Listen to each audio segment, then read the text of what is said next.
औज़ुबिल्लाहि मिनश्शैतानिर्रजीम बिस्मिल्लाहिर्रहमानिर्रहीम अस्सलामु अलैकुम वरहमतुल्लाहि वबरकातुहू। सूरह तौबा है मेरे सामने और सूरह तौबा की आयत नंबर 60 है और आज 4 दिनों से आयत नंबर 60 चल रही है और ये 4-5 दिन और चलेगी। और ज़िक्र हो रहे हैं मेरे पास मसरफ़ ज़कात।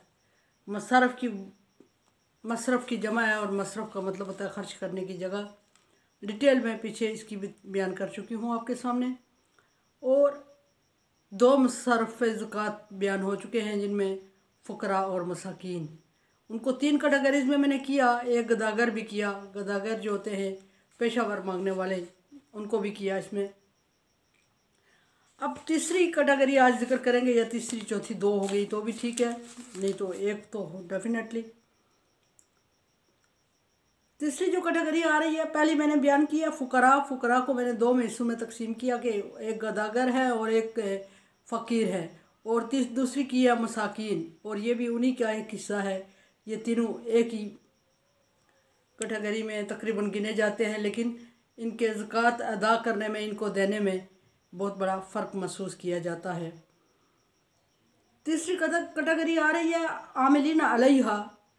आमिलीन अलैहा का मतलब है कि ज़कात के महकमे में काम करने वाले। यहाँ एक बहुत बड़ी गलतफहमी पैदा हो गई है कि क्या ज़कात के महकमे में काम करने वाले सारी ज़कात की रकम लेने उनको जायज़ है। अगर उनके लिए जायज़ है तो फिर वो किसी और के लिए छोड़ेंगे ही नहीं, सारी ज़कात की रकम खुद खा लेंगे। और क्या उनकी इजारादारी है ज़कात की रकम पर? क्या वो अपनी मर्ज़ी से उसको मुसर्रफ़ में ला सकते हैं, तसर्रुफ़ में ला सकते हैं, कहीं दे सकते हैं अपनी मर्ज़ी से? क्या वो उसके मालिक हो जाते हैं? ये सारे सवालात हैं। और अगर नहीं है तो क्या लिमिट है इनकी? लिमिटेड है तो क्या लिमिट है इनकी? अब ये बात आ रही है कि मुलाज़मीन जो ज़कात के महकमे में काम करने वाले हैं वो हैं आमिलीन अलैहा, जो कि ज़कात के महकमे में काम कर रहे हैं। अब यहाँ ये कि फिर बात आती है कि एक 18वें ग्रेड का, एक 20वें ग्रेड का, एक 22वें ग्रेड का ऑफिसर भी ज़कात के महकमे में काम करता है। क्या वो ज़कात की रकम का मालिक है? क्या वो ज़कात की रकम अपनी मर्ज़ी से अपने ऊपर खर्च कर सकता है? क्या वो इजारादारी कर सकता है ज़कात की रकम पर? क्या वो, जैसे कि हमारे मुल्क में चल रहा है, क्या वो अपनी मर्ज़ी से अपने रिश्तेदारों में ज़कात की रकम तकसीम कर सकता है? क्या उसको टोटल अल्लाह ताला की तरफ से और हुकूमत वक्त की तरफ से, अदलिया की तरफ से, या जो भी है उसकी तरफ से, हुक्म बाला की तरफ से उसको ये खुली इजाज़त दे दी जाती है कि वो जिस तरह मर्ज़ी ज़कात की रकम को इस्तेमाल करे? और फिर ये कि जिस तरह के चल रहा है मौजूदा सिस्टम कि मुस्तहिकीन तक पहुँचे ही ना, और फिर बात वही कि बेवा को बीवी को बेवा लिखवा के, और 1-1.5 लाख रुपया तनख्वाह लेने वाला 4,000 रुपया ज़कात ले रहा है और अपनी ही बीवी को बेवा लिखवा दिया उसने। ये क्या ये चीज़ें मानी रखती हैं? इसमें भी इस पर डिस्कस करेंगे। अच्छा, यहाँ आमिलीन अलैहा का मतलब है कि ज़कात के महकमे में काम करने वाले छोटे लेवल से लेके बड़े लेवल 20-22वें ग्रेड के ऑफिसर तक, उनकी सिर्फ तनख्वाह उनको देनी जायज़ है ज़कात के डिपार्टमेंट में से, क्योंकि वो इस डिपार्टमेंट के मुलाजिम हैं। और उनकी तनख्वाह का म्यार क्या कैसे मुकर्रर किया जाएगा? जैसा कि एक जिस तरह के ज़कात का डिपार्टमेंट है, इस तरह के इस लेवल के डिपार्टमेंट के इस लेवल के और डिपार्टमेंट जो हैं उनके ऑफिसर्स की, उनके मुलाजमीन की तनख्वाहें और उस म्यार के, उस ग्रेड के कंपेयर किया जाएगा और उसके मुताबिक उससे उनकी तनख्वाहें अदा की जाएंगी। और तनख्वाहों का बाकायदा रिकॉर्ड रखा जाता है, हिसाब रखा जाता है। इसका ये मतलब नहीं कि वो अपनी मर्ज़ी से बैग भरें और लेके फिरते रहें और सारे अपनों में तकसीम कर दें, और जो कोई गरीब है, जो मतलब ज़कात का मुस्तहिक नहीं है, उसको हम गरीब कह के, वो उसका रिश्तेदार है, उसको वो ज़कात की रकम अदा कर दे, तो ये उस पर बोझ होगा दुनिया में भी और क़यामत में भी, आखिरत में भी।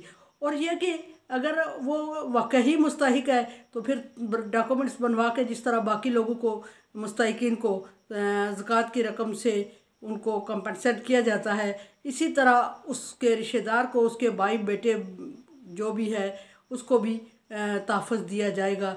लेकिन उसको ज़कात के महकमे में किसी अच्छी सीट पर या कोई आम मुलाजिम होने की हैसियत से उसमें से कोई चीज़, कोई ज़कात की रकम इस्तेमाल करने का इख्तियार नहीं है, और ना ही वो उस रकम के मालिक हैं, ना ही वो अपनी मर्ज़ी से किसी अपने रिश्तेदार को दे सकते हैं।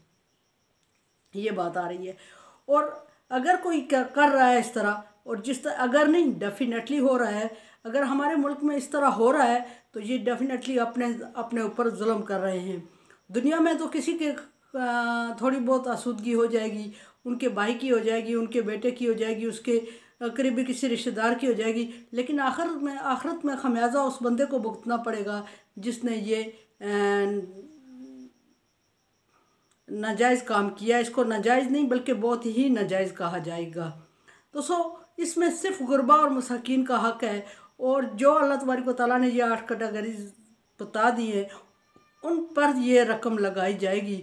उससे हट के किसी ताल्लुक, किसी वास्ते की बिना पर, किसी सीट, किसी ऑफिसर या किसी मुलाजम के हक़ में फ़ैसला नहीं दिया जाएगा कि वो जिस तरह वो फ़लाँ का भाई, फ़लाँ का बेटा इस डिपार्टमेंट में काम कर रहा है तो वो भी इससे फ़ायदा उठा ले। ऐसा नहीं होगा। एक मुकर्रर करदा जो उसी डिपार्टमेंट का, उसके बराबर के डिपार्टमेंट का जो पे सिस्टम है उसको कंपेयर करते हुए उस पे सिस्टम के मुताबिक उनको उसी ग्रेड में से तनख्वाहें देनी चाहिए, और सिर्फ तनख्वाहों तक महदूद रखना चाहिए उनको। अदरवाइज़ अगर यहाँ तो एक बड़ी बात यह है कि तनख्वाहों तक महदूद रखना चाहिए, लेकिन जो बड़े बड़े बैठे होते हैं उनसे लेके फिर छोटे तबके तक अगर करप्शन हो रही होती है तो एक बहुत बड़ा जो पीछे तबका बैठा होता है वो कर रहा होता है, फिर छोटे को जो अगर 100-200 रुपया, 150 रुपया मिलता है तो वो ये बिल्कुल नहीं देखता कि वो बड़े ने तो लाखों रुपये ले लिए, चलो दुनिया का कुछ सिस्टम आसान हो जाएगा उसके ख्याल में। वरना तो अल्लाह तबारक व तआला ने कहीं नाजायज़ माल से आसूदगी नहीं दी। हमेशा नाजायज़ माल अगर जमा किया किसी ने तो उसको बहुत ज़्यादा नुकसान ही उठाना पड़ा। नाजायज़ माल में, नाजायज़ खाने पीने में कभी आसूदगी अल्लाह तबारक व तआला ने रखी नहीं है। ये दो चीज़ें हैं, नाजायज़ और आसूदगी कभी एक नहीं हो सकती, कभी एक जगह जमा नहीं हो सकती, क्योंकि ये अल्लाह तबारक व तआला का दस्तूर है। जिस बंदे की सेहत अच्छी है और वो सिर्फ गुर्बत को एक बहाना बनाकर ज़कात की रकम पे गुजारा कर रहा है और फिर नखट्टू हो जाता है, बैठ के गुजारा करने की आदत पड़ जाती है उसकी, और वो कोई काम करता ही नहीं है और वो ये समझता है कि उसके लिए ये जायज़ है, तो ऐसी बात नहीं है। हाँ, उस वक्त तक जब तक कि वो इंतहाई मजबूर है और जब तक उसके लिए कोई और सोर्सेज नहीं है, उस वक्त तक आर्जी तौर पे उसको दिया जा सकता है गुजारा, लेकिन आर्जी तौर पे दिया जा सकता है।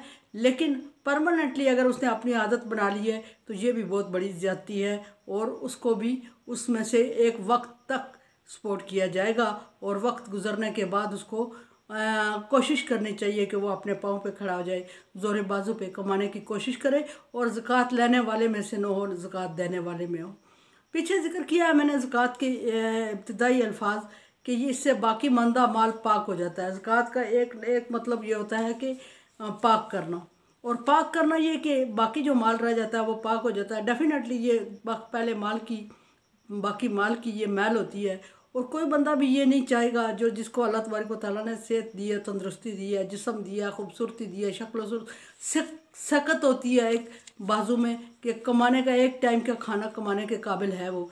तो अगर एक टाइम का खाना कमाने के काबिल है और उसके बावजूद वो बैठ के और ज़कात की रकम पे गुजारा करना चाहता है और एक टाइम के खाने को 2 टाइम करता है, तो ये उसके लिए बड़ी हक़ूक़ुल इबाद की हद तक है, और अपने नफ्स की भी हद तक है, और इज़्ज़त की भी हद तक है, क्योंकि इसमें इंसान की इज़्ज़त बरकरार नहीं रहती और अल्लाह तबारक व तआला उसको ज़लील और रुस्वा कर देते हैं। सो कोशिश ये ज़रूर करनी चाहिए कि जब तक बंदा बहुत मुश्किल में है वो उससे थोड़ा बहुत फ़ायदा अगर उठा भी रहा है, लेकिन जब भी उसके हालात ठीक हों, जब भी हालात को वो तवक्कल पे छोड़ के, और इस तरह समझ लेना कि जब भी मेरे हालात ठीक होंगे मैं ये नहीं लूँगा, ऐसे नहीं होगा। हालात ठीक करने की कोशिश की जाए, और जब तक उस कोशिश में कामयाब होता, जब तक उस रकम से फ़ायदा उठाए, और उसके बाद वो रकम गुरबा और मसाकीन का हक़ है, जैसे कि मसारिफ़ ज़कात यहाँ जिक्र हुए, ये उनका हक़ है।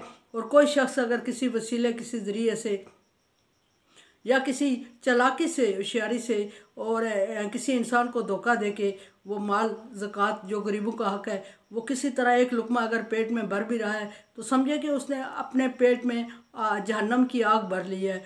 और फिर ये कि अल्लाह तबारक व तआला की नापसंदीदगी और नाराज़गी का इज़हार हो गया उस पर, और अल्लाह तबारक व तआला उस पर जब तक कि उसने तौबा नहीं की और जब तक कि उसने इस गलत कभी फेल को छोड़ा नहीं है, अल्लाह तबारक व तआला उस पर नज़र रहमत नहीं करेंगे।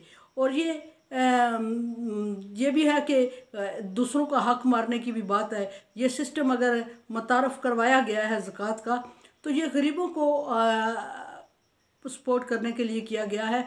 और अगर अमीर इसको हासिल कर लेते हैं तो वो सिर्फ अल्लाह तबारक व तआला के नज़दीक ही मुजरम नहीं होते बल्कि गुरबा के, बल्कि उन गरीब लोगों का जिनका चूल्हा सिर्फ इसी का मोहताज है उनके भी मुजरम हो जाते हैं। और वो बच्चे शायद के जो ज़कात के मुस्तहिक हैं, हो सकता है कि वो भूखे सो गए हों और वो बंदा जो ज़कात का मुस्तहिक नहीं है, रकम उसने बटोर ली है, तो अल्लाह तबारक व तआला के नज़दीक भी मुजरम है। और वो बच्चा जो ज़कात का मुस्तहिक था और वो भूखा सो गया और उसको ज़कात की रकम नहीं मिली, उसको सपोर्ट नहीं किया गया, तो वो बंदा भूखा मर गया।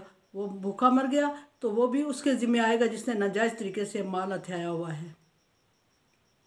और ये हुकूमत वक्त की भी ज़िम्मेदारी होती है और ये मुखय्यर हज़रात जो ज़कात देते हैं उनकी भी ज़िम्मेदारी होती है कि इस सिस्टम पे नज़र रखी जाए और इसको मुस्तहिक लोगों तक पहुंचाया जाए।